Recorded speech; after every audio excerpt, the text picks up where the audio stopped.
ప్రియమైన దేవుని బిడ్డలారా, యేసుక్రీస్తు నామమున మీకందరికీ నా వందనములు తెలియజేస్తున్నాను. ఈరోజున నేను దేవుడు నా హృదయంలో ఉంచిన చాలా శక్తివంతమైన మాటల్ని నేను మీతో పంచుకోవాలని ఆశపడుతూ ఉన్నాను. చాలాసార్లు మనం ప్రార్థన చేస్తూ ఉంటాం, కానీ మనకు అర్థం కాని విషయం ఏంటంటే అసలు ప్రార్థనలో ఏం జరుగుతుంది. నేను ప్రార్థన చేస్తున్నాను కానీ నాకేం అర్థం అవ్వట్లేదన్నా, నా ప్రార్థనలో నేను ప్రార్థన చేస్తున్నప్పుడు అసలు ఏం జరుగుతుంది, what happens behind the scene, అంటే ప్రార్థన వెనుక ఏం జరుగుతుందో నాకేం అర్థం అవ్వట్లేదు, నా ప్రార్థనలకు జవాబులు వస్తున్నట్లుగా నాకు అనిపించట్లేదు అని మనలో చాలామందికి చాలా సందేహాలు ఉంటాయి, అవునా? సో అందుకని చాలామంది ప్రార్థనలో ఏం జరుగుతుందో మనకు తెలియదు కాబట్టి మనం ఏమనుకుంటామంటే ప్రార్థన చేస్తే ఉపయోగం ఏముందలే, ప్రార్థన ఎందుకు చేయాలి అనుకుంటా ఉంటాం. ఈరోజు నేను చెప్పబోయే మాట, I'm telling you, it will change your prayer life. I think మీ ప్రార్థన జీవితమును మారుస్తుందని నేను భావిస్తున్నాను. హల్లెలూయా, హల్లెలూయా. సో ఒకరోజు ఒక సైనికుడు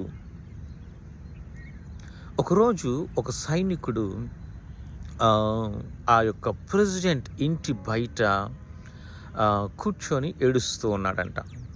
ఎవరు? ఒక సైనికుడు ప్రెసిడెంట్ ఇంటి బయట కూర్చొని ఏడుస్తూ ఉన్నాడు. ఆ కాంపౌండ్ అవతల కూర్చొని ఏడుస్తూ ఉన్నాడు. Is crying literally. అప్పుడు ఒక బాలుడు, ఒక యవనస్తుడు ఆ సైనికుడు దగ్గరకు వచ్చాడంట. వచ్చి అడిగాడు, ఏమైందండి, ఎందుకు అలా ఏడుస్తున్నారు మీరు అని అడిగాడంట.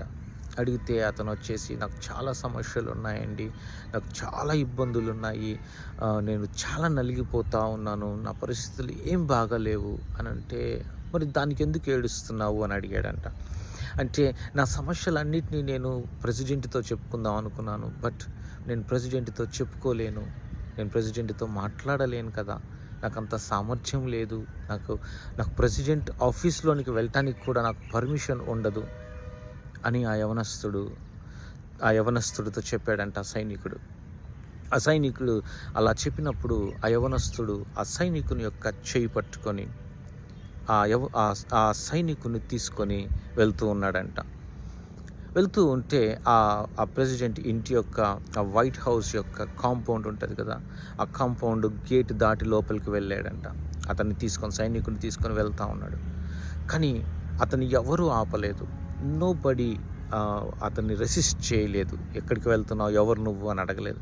సో డైరెక్ట్గా స్ట్రైట్గా అతను లోపలికి వెళ్ళాడంట. ఆ తర్వాత ఆ ఇంటి గేట్ దాటి లోపలికి వెళ్ళిన తర్వాత ఆ వైట్ హౌస్ లోపలికి ఆ హాల్లోనికి వెళ్ళాడంట. అక్కడ కూడా చాలామంది ఉన్నారు, కానీ ఎవరు వారిని ఆపలేదనంట. ఎవరు నువ్వు ఏంటి అని ఆపలేదంట.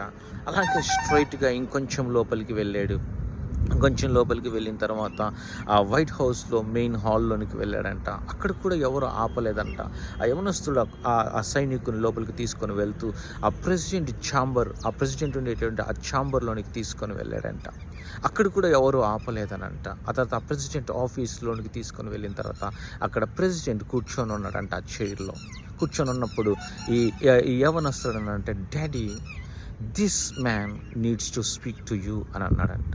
నాన్న, ఈ సైనికుడు మీతో ఏదో మాట్లాడాలంటున్నాడు అని చెప్పాడంట. వెంటనే ఆ ప్రెసిడెంట్ చూసి, రా కూర్చో అని చెప్పి ఆ సైనికుడిని కూర్చోబెట్టి ఆ సైనికుడితో మాట్లాడాడనంట.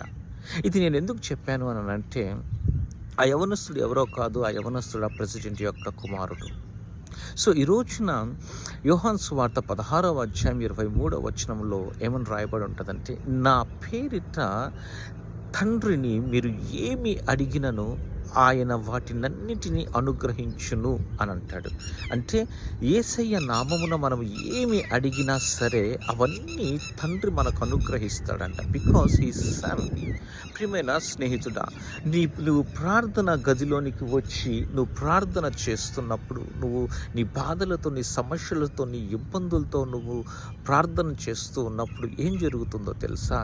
నీ పక్కన యేసు ప్రభువారు వచ్చి ఆ యవనస్తుడు ఎట్లాగైతే ఆ సైనికుణ్ణి తన తండ్రి యొక్క ఛాంబర్లోనికి ఎట్లాగైతే తీసుకొని వెళ్ళాడో, యేసయ్య కూడా నిన్ను నీ చెయ్యి పట్టుకొని నిన్ను చేయి పట్టుకొని ఆయన డైరెక్ట్గా దేవుని యొక్క సన్నిధిలోనికి తీసుకొని వెళ్తాడు. Hallelujah, hallelujah. What happens in the prayer అని అంటే, ప్రార్థన వెనక ఏం జరుగుతుందంటే ఇదే జరుగుతుంది. When you sit to pray or when you start to pray, నువ్వు ప్రార్థన చేయటం ప్రారంభించినప్పుడు జీసస్ క్రైస్ట్, యేసు ప్రభువారు, ఆయన నీ ప్రార్థనలను తండ్రి సన్నిధికి తీసుకొని వెళ్తాడు. అంటే నిన్ను ఆయన సన్నిధిలో నిలబెట్టి తండ్రి, చూడండి, ఆ యవనస్తుడు ఆ సైనికుడిని తీసుకొని వెళ్తుంటే ఎవ్వరూ అడ్డు చెప్పలేకపోయారు, బికాజ్ హీ సన్. అలాగే నువ్వు తండ్రికి ప్రార్థన చేయాలనుకున్నప్పుడు నిన్ను ఏ శక్తులు కూడా, ఎవ్వరు కూడా నిన్ను ఆపలేరు తండ్రి దగ్గరికి నీ ప్రార్థన చేరకుండా. కుమారుడు నిన్ను తీసుకొని వెళ్తాడు, తండ్రి దగ్గరికి నిన్ను తీసుకొని వెళ్తాడు. అందుకే తండ్రి దగ్గరికి మనం వెళ్ళినప్పుడు మనం ఎట్లాగ వెళ్ళాలంటే, మనం యేసయ్య పేరిట వెళ్ళాల. మనం యేసయ్య పేరిట అంటే యేసయ్య నామమున మనము వెళ్ళినప్పుడు, యేసయ్య నామమున మనము ఏమి అడిగినా సరే తండ్రి కాదనడు. ఆ యవనస్తుడు లోపలికి తీసుకుని వెళ్ళిన తర్వాత ఆ ప్రెసిడెంట్కి పరిచయం చేసిన తర్వాత ఈ సైనికుడిని తండ్రి నో చెప్పాడా? నో, లేదే, చెప్పలేదే. ఎందుకని? బికాస్ తన కుమారునికి ఆయన ఇస్తున్న విలువ అది. ఈ రోజున యేసయ్య రక్తములో కడుగబడిన ప్రతి ఒక్కరూ కూడా, ఆయన రక్తములో కడగబడిన ప్రతి ఒక్కరూ ఆయన నామమున ప్రార్థన చేయటానికి మనము అధికారము కలిగి ఉన్నాము. ఆయన నామమును తీసుకొని మనము తండ్రి సన్నిధికి మనము వెళ్ళటానికి మనకు అర్హత ఉంది. అండ్ మనం వెళ్ళి మనం ఆ విధంగా ప్రార్థన చేసినప్పుడు తండ్రి మనం అడిగే ప్రతిదీ ఆయన మనకు అనుగ్రహిస్తాడు. హల్లెలూయా, హల్లెలూయా. కాబట్టి నువ్వు ప్రార్థన చేసేటప్పుడు నీ ప్రార్థనలో యేసయ్యను బట్టి నువ్వు ఏమై ఉన్నావు, యేసయ్య నిన్ను ఏమి చేశాడు, యేసయ్య నామములో నువ్వు తండ్రిని ఏమి అడిగినా ఆయన నీకు అనుగ్రహిస్తాడు అన్న దృఢమైన విశ్వాసముతో నువ్వు తండ్రిని అడుగు. ఆయన నీకు ప్రతిదీ, నువ్వు అడిగిన ప్రతిదీ ఆయన నీకు అనుగ్రహిస్తాడు. నీ సమస్య ఏంటి, నీ పరిస్థితి ఏంటి, నీ బాధలేంటి, నీ ఇబ్బందులేంటి, ఏమున్నాయి, అవన్నీ నువ్వు తండ్రి దగ్గర మొరపెట్టుకోగలవు.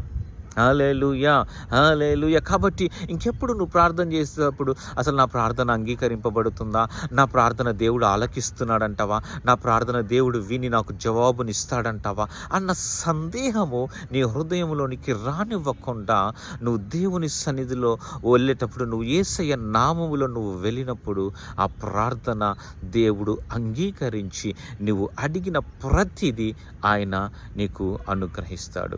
హల్లెలూయా, హల్లెలూయా.